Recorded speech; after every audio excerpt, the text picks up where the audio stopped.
இப்போது புதிய அறிமுகம் ஆச்சி ஹோட்டல் சாம்பார் 50 கிராம் ரூபாய் 20 மட்டுமே. ஆளுங்கட்சி வந்ததிலிருந்து கொரோனா, மழை வெள்ளம்னு எத்தனையோ நெருக்கடிகளை எதிர்கொண்டு எதிர்நீச்சல் போட்டு மக்களை காப்பாற்றிக்கிட்டு இருக்கோம். ஒரு நாள் கூட ஆளுங்கட்சியாக நம்ம ரிலாக்ஸாக இருந்ததில்லை.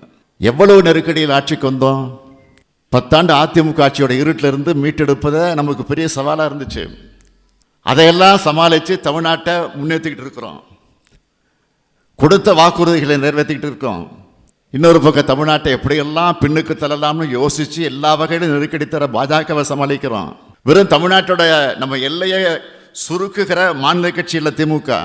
இந்தியா முழுவதும் ஜனநாயகத்தை காப்பாற்றணும்னு அந்த பொறுப்பை ஏற்றுக்கிட்டு அதுக்காக பணியாற்றிக்கிட்டு இருக்கோம்.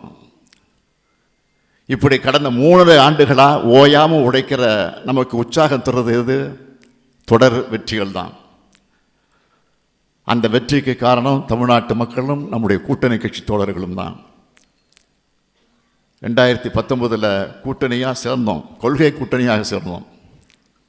சாதாரண கூட்டணி அல்ல, கொள்கை கூட்டணியாகவே சேர்ந்தோம். தொடர்ந்து நடந்த சட்டமன்ற தேர்தல், உள்ளாட்சி தேர்தல்கள், நாடாளுமன்ற தேர்தல்கள் எல்லாத்துலேயும் வெற்றி தான்.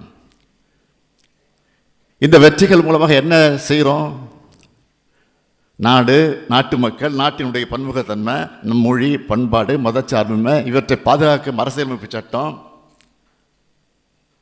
இதையெல்லாம் காக்கக்கூடிய ஜனநாயகம்னா தொடர்ந்து செயல்படுறோம். அதனால தான் இந்த கொள்கை கூட்டணிக்கு எதிராக பலரும் அரசியல் கணக்கு போடுறாங்க. நான் உறுதியாக சொல்கிறேன், நம்ம கொள்கை கூட்டணிக்கு எதிராக அவங்க போடுகிற கணக்கெல்லாம் தப்பு கணக்குகளாகத்தான் ஆகும். வெற்றி கணக்கு நம்ம கூட்டணிக்கு தான்.